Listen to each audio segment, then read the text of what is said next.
台湾인 백점이와 대만의 사위 최세훈입니다. 안녕하세요. 대베이도크 최세훈. 백점입니다. 최 교수님, 네. 이 동남아 국가에 대한 인상은 어떠한지 좀 궁금해요. 네. 우리가 국제여행 다니고 동남아가 너무 재밌고 그렇죠. 저렴한 가격에 참 잘 쉬고 왔다. 네. 너무 좋은 서비스 받고 왔다 해서 네. 기분 참 좋게 갔다 그렇죠. 와요. 그런데 우리가 외국인 근로자를 도입을 했습니다. 맞죠. 그래서 인도네시아 사람 같으면 10만이 넘거든요. 음, 그런 이런 사람들이 많이 들어오다 보니까 우리가 건설 현장 뭐 이런 데 가서 보면 다 그렇죠. 어디에서 오신 분들이구나. 네. 이게 어떨 때는 좋을 수도 있지만 약간 오해하는 그런 관념으로 바뀔 수가 있어요. 맞습니다. 그래서 사회적인 제가 좀 또 갈등이 발생하기도 하고. 그래서 제가 좀 조심스럽게 생각을 하면서 동남아에 대한 네. 또는 좀 더 내려가서 인도에 대한 이런 인상을 우리가 가볍게 한번 나눠봤으면 네. 좋겠는데 최 교수님께서 네. 어렸을 때 생각했던 예. 그리고 대학교까지 가서 또는 네. 사회에 진출하신 후에 동남아 또는 남아시아에 네. 대한 인상은 어땠어요? 그러니까 거기에 문화도 그렇고 나라도 그렇고 또는 경제도 그렇고 네. 사람도 그렇고 어땠어요? 일단 한국은 대만보다 훨씬 더 북쪽에 있잖아요. 네. 그러니까 한국인의 이미지 속에는 홍콩과 대만도 동남아라는 개념으로 묶입니다. 네네네. 그리고 아시다시피 이 한국과 대만은 두 번째 수교국이에요.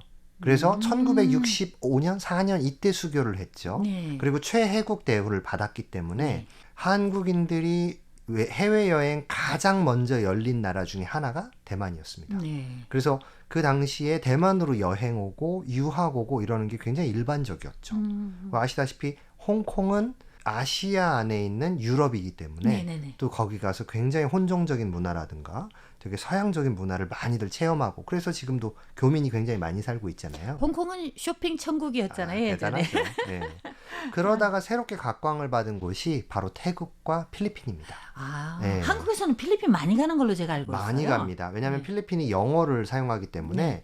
국제 학교가 많이 있죠. 아, 그래서 그럼 아버지나 그쪽으로도 진출하시는 분이 많이 그럼요. 계신다라는 거죠? 아버지나 어머니는 가서 쇼핑도 하고 골프도 치고 아까 말씀하신 스파도 하고 아이들은 영어 배우고 아, 이게 굉장히 일반적이었고요. 네. 또 더군다나 은퇴한 사람들이 이제 어느 정도 삶의 여유를 즐기고자 필리핀에 가서 정주하는 그런 곳도 생겨서 필리핀에 한국인 타운들이 많이 생겼었어요.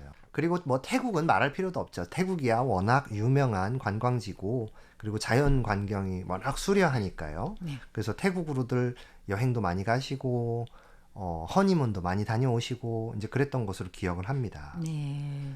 반면에 좀 좋지 않은 기억을 가지고 있었던 곳도 있어요. 네, 예를 어딘데요? 들면 베트남이죠. 왜요? 베트남 혹시 전쟁 때문에? 맞습니다. 아, 옛날 저희가 전쟁. 근데 70년대. 지금은 최고 대세 아닌가요? 그럼요. 네네. 파병을 했던 국가였고 그렇죠, 예전에. 그리고 파병을 해서 이제 갔던 분들이 돈도 벌어오고 또 그곳에서 미국의 문물을 가지고 돌아오신 네. 월남에서 돌아온 새카만 김상사 같은 분들이 계셨잖아요. 네네네. 그래서 그런 것들이 이제 한국의 경제 발전에 굉장한 기여를 했다는 점에서 우리가 참 많은 좋게 생각하는 부분도 있지만 또 한편으로는 우리가 우리 경제를 위해서 그 사람들의 자유, 독립을 방해하고 짓밟았다는 어떤 죄 네. 그런 것도 좀 느끼고 있는 것은 사실이죠. 네. 그런 것이 삼성이나 LG 같은 회사들이 베트남에 투자를 많이 하고 또 베트남과 지금은 경제적 전략적 파트너가 되었잖아요. 베트남은 제가 봐서는 우리가 보통 남향 정책, 한국에서 말하는 네. 남방 정책이 있죠. 네. 신남방, 신남형. 가장 주목받는, 가장 중요한, 물론 다 중요하지만 네.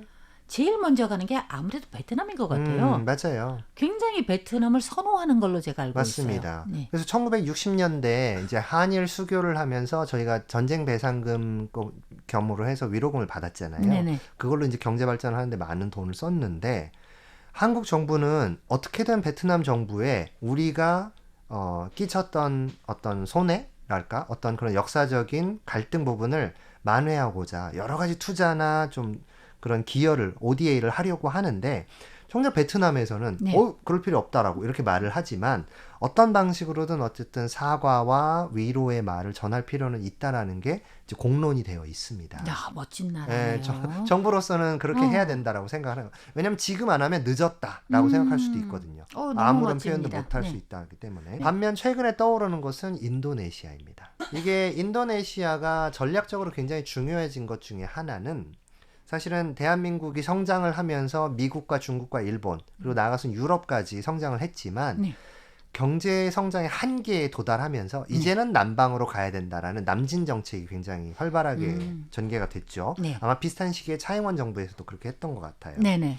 그런데 그렇게 보면은 이제 아세안이 중요한 경제적 파트너가 되고 지금 아세안이 이 인구라든가 자원이라든가 미래 발전 방향을 보면 동북아시아를 쉽게 지금 넘어설 수 있는 그런 잠재력을 가지고 있기 때문에 네. 그 중에서도 역시 맹주라고 할 수 있는 인도네시아가 중요해진 거죠. 네. 그래서 한국이 KF21 이제 국방의 방위 산업을 하면서 KF21을 이제 공동 개발하자고 이렇게 됐는데 여러 가지 우여곡절이 참 많았던 것 같아요. 그래서 인도네시아가 뭐 국내적인 사정도 있고 또 이제 국익을 위해서 다른 여러 가지 선택을 하다 보니까 아무래도 그거는 지금은 조금 과거와 같은 방식으로 되기는 좀 어려운 것 같고요.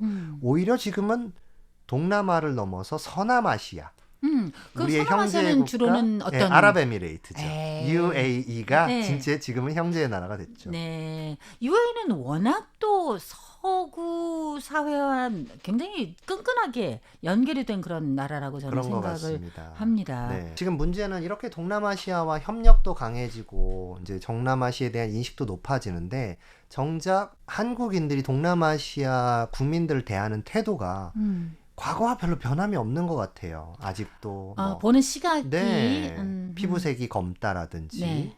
아니면 못 사는 나라에서 왔다 노동계층이다 이런 식으로 다들 네, 뭐 이런 무시한다거나 생각. 1970년대 네. 한국에서 엄청난 많은 인력 그 전에는 음, 또 엄청난 많은 인력이 독일 갔잖아요. 아. 광산에 가고 간호사로 가고 맞습니다. 그리고 70년대에는 고속도로 깔고 그렇죠. 사막에 뭐 가서 포장하고 뭐 거기 가서 이런 일하는 거요. 게 네. 바로 인력 수출이거든요. 맞습니다. 근데 사실 거기 있는 사람이 지금의 한국을 그렇게 보진 않거든요. 그렇죠. 그러면은 우리가 어떻게 해서 그 시각을 변경을 시켜야 될까요? 그 굉장히 큰 문제라고 생각을 해요. 이제 한국이 이만큼 컸다. 그래서 우리가 남을 무시해도 된다. 이런 사고는 절대 안 되죠. 그런 예. 사람은 많지 않을 것 같아요. 제 맞아요. 생각으로는. 오히려 우리는 겸손하게 네. 우리가 과거에 많은 나라한테 도움과 혜택을 받고 특히 중화민국이 굉장히 많이 도와주지 않았습니까? 거기에 대한 감사의 마음을 가져야 되고요. 두 번째는 그렇게 코리안 드림을 위해서 찾는 그런 동남아시아의 이주민 노동자들이 있고 네. 결혼 이주민들이 있는데 네네네. 이분들을 이런 국제화 시대, 다문화 시대에 받아들이고 수용해서 우리 한국을 그들에게 강요하는 것이 아니라 그들의 문화를 가져와서 오히려 한국 문화를 더욱 풍성하고 다원화되고 오히려 국제화되게 만드는 것이 오히려 우리 미래 세대를 위해서 더 필요한 게 아닌가 싶어요.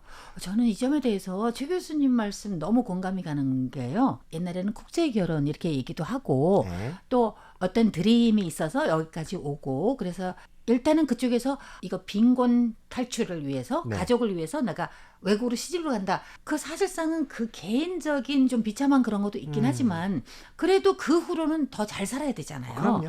그래서 여기에 왔을 때 일반적인 사람들의 태도는 그 사람이 무슨 언어를 썼고 네. 어떠한 문화 배경이 있고 어떠한 역사를 가지고 있는 거에는 관심이 없어요. 이게 굉장히 오래전에 이랬었다라는 그리고 거예요. 동화 정책을 썼던 그렇죠. 거죠. 이게 한 35년 정도 맞습니다. 전에 이랬었거든요. 네. 우리가 모국어 그러잖아요. 네. 이 엄마가 낳는데 왜 아빠 언어만 쓰게 하냐 이렇게 얘기할 수 있는데 이건 사실상은 존중을 해줘야 되고 네. 우리가 더불어 살면서 네. 이게 바로 다문화 다원화잖아요. 그렇죠. 그죠? 그렇기 때문에 우리 초등학교에 동남아 언어 따로 배우는 시간이 있어요. 네. 학교에서 배워요. 와. 그러니까 그 선생이 오면은 네. 어디에서 왔겠어요? 그분들 다 동남아에서 그렇죠. 오셨잖아요. 맞아요. 그래서 그분들이 가르치는 건데 네. 원주민어 또는 네. 베트남어 네. 반에 한 명밖에 없다? 음. 그래도 돼요. 열어주고. 개강돼요. 그러니까 저는 이런 게 굉장히 부러워요. 그러니까 대만 사람들은 한국이 단일 민족의 단일 역사를 가지고 있고 단일 언어로 이렇게 있다. 혹은 또 일본도 비슷하죠. 그런 부분에 대해서 저러기 때문에 민족적인 단합이나 그렇죠. 저는 그게 국가적인 참 통합력이 부러워요. 참 아주 부럽다고 부러워요. 생각을 네, 하시는데 맞아요. 오히려 저의 입장에선 대만의 이런 다원화적, 다문화적 감수성이 너무 부럽고 우리가 이걸 배워야 된다라고 생각을 해요. 우리 이게 둘이 종합하면 안 될까요? 어우, 딱 좋죠. 오늘 대표도구 여기서 끝마칩니다. 진행해 최세훈 렉점이었습니다. 여러분 감사합니다. 감사합니다.